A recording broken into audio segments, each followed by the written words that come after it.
इस वक्त की बहुत बड़ी खबर आ रही है।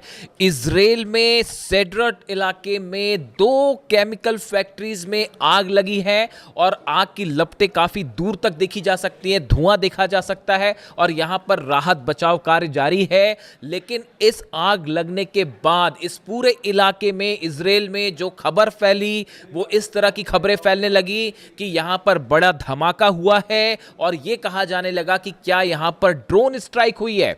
देखिए, इस तरह की खबरें फैली इजराइल में और उसके बाद वहां पर जो स्थानीय लोग हैं उनमें जबरदस्त खौफ का माहौल देखा जा रहा है।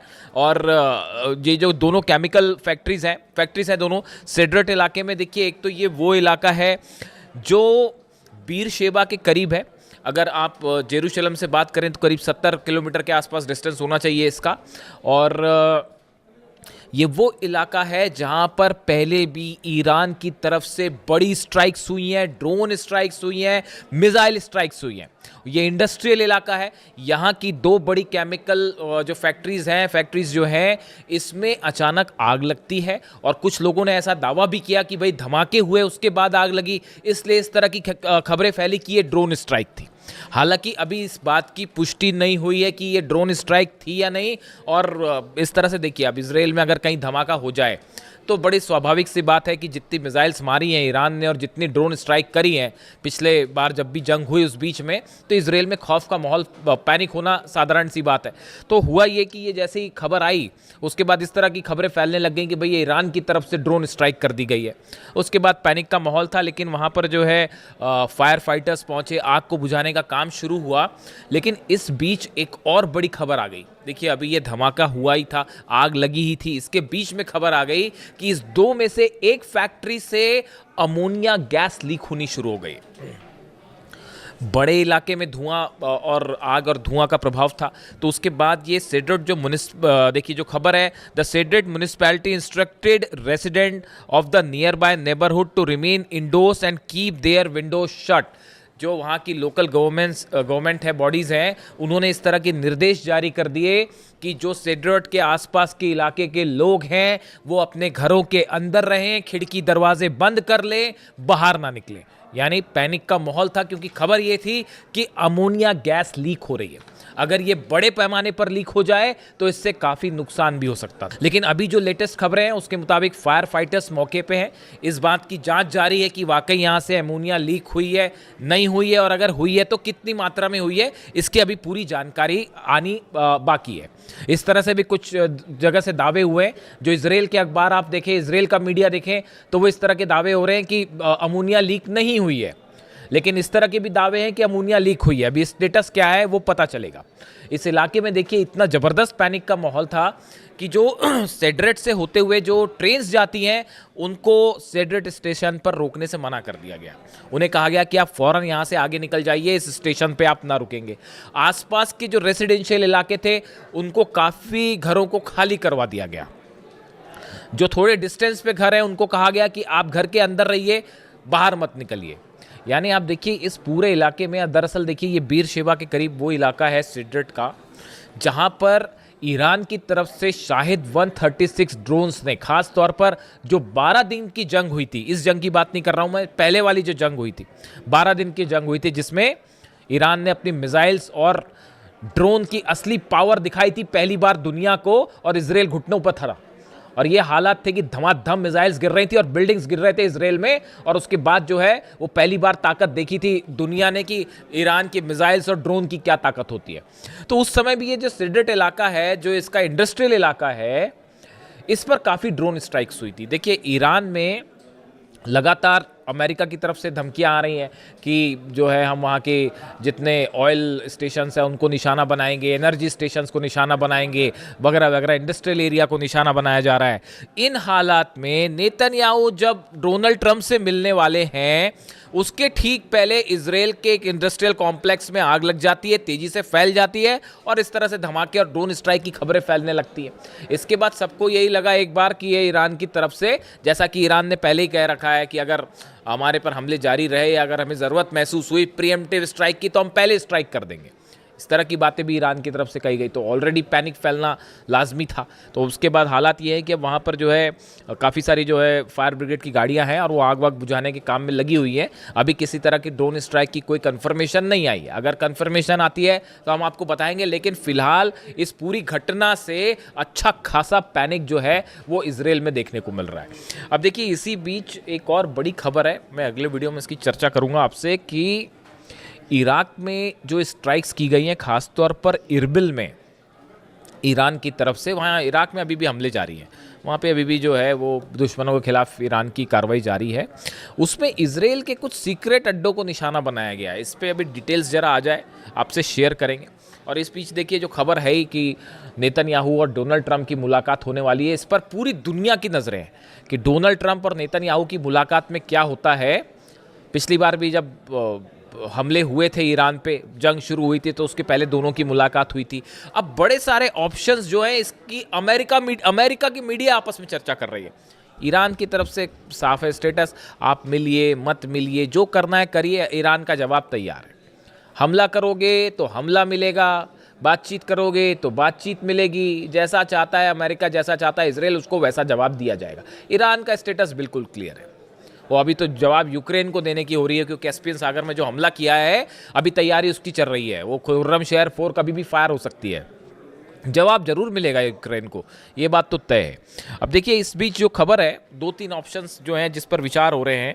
पहला ये कहा जा रहा है कि डोनाल्ड ट्रंप और नेतन्याहू की मुलाकात के बाद ये प्लान तैयार हो सकता है कि अब हॉर्मूज में एक्शन की जिम्मेदारी नेतन्याहू की। कई सोर्सेज ऐसा दावा कर रहे हैं कि अब हॉर्मूज में अभी तक अमेरिका ने अपने 18 जहाज लेके वो खड़े रहे, कुछ कर नहीं पाए। हॉर्मूज अभी भी पूरी तरह से ईरान के कंट्रोल में, परिंदा भी पर नहीं मार सकता वहाँ ईरान की इच्छा के बिना। तो अब ऐसे में बताया जा रहा है कि हो सकता है कि नेतन्याहू को हॉर्मूज का कंट्रोल दे दिया जाए, कि वह जिम्मा दे दिया जाए कि भैया अब यहाँ पे ईरान से आप लड़ो, हम नहीं लड़ सकते। तो एक ऑप्शन ये है कि इजराइल की एंट्री हॉर्मूज में होने जा रही है, वहाँ पर ईरान उसके लिए तैयार बैठा हुआ, कह रहा है आप आइए, हम बताते हैं, हमारी अबू मेहदी रेडी है, तो वो अलग तैयार है। दूसरा ऑप्शन ये बताया जा रहा है कि अब अमेरिका में मिड टर्म पोल्स होने हैं।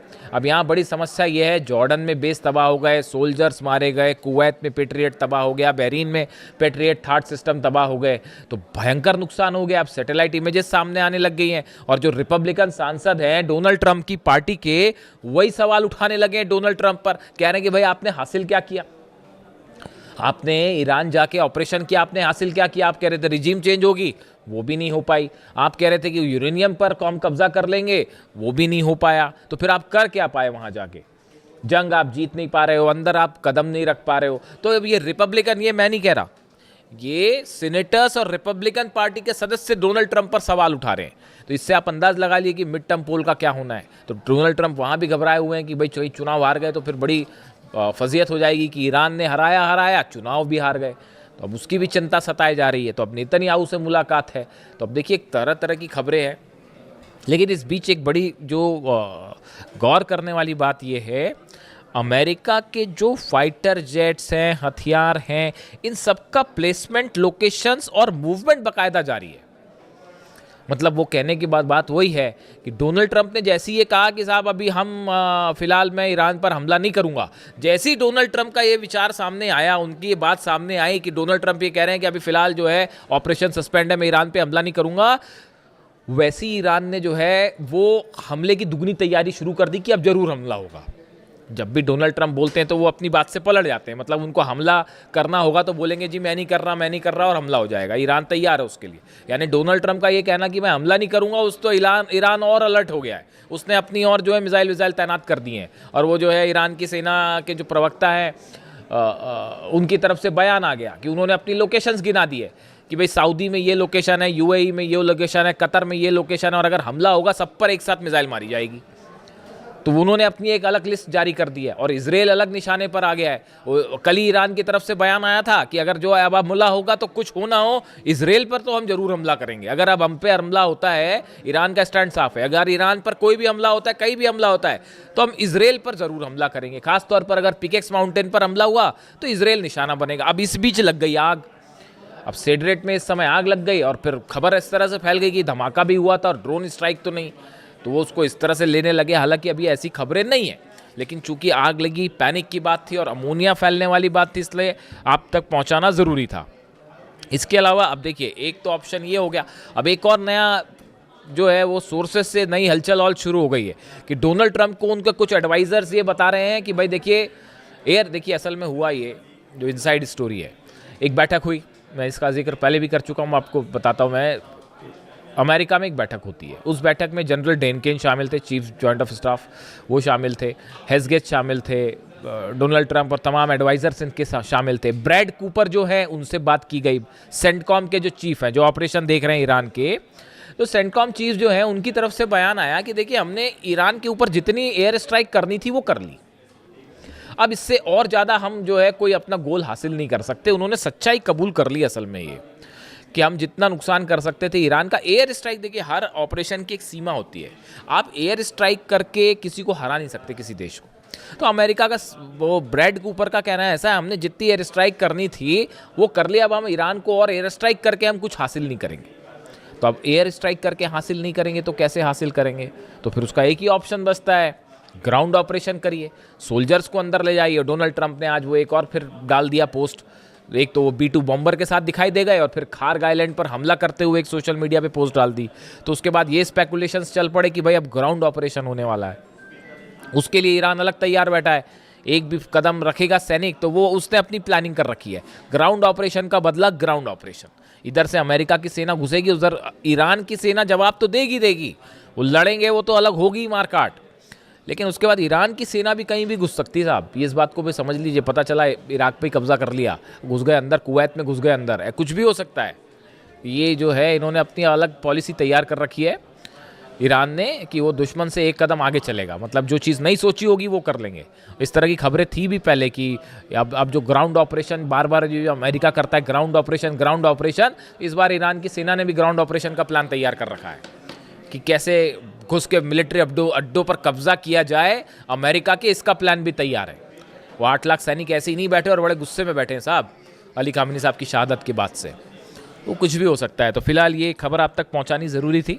इससे जुड़ा जो भी अपडेट होगा, नेतन्याहू और ट्रंप की मुलाकात पर हमारी खास नज़र रहेगी। वॉशिंगटन से देखते हैं क्या निकल के आता है। जो भी अपडेट होगा आप तक पहुंचाएंगे। Thank you so much.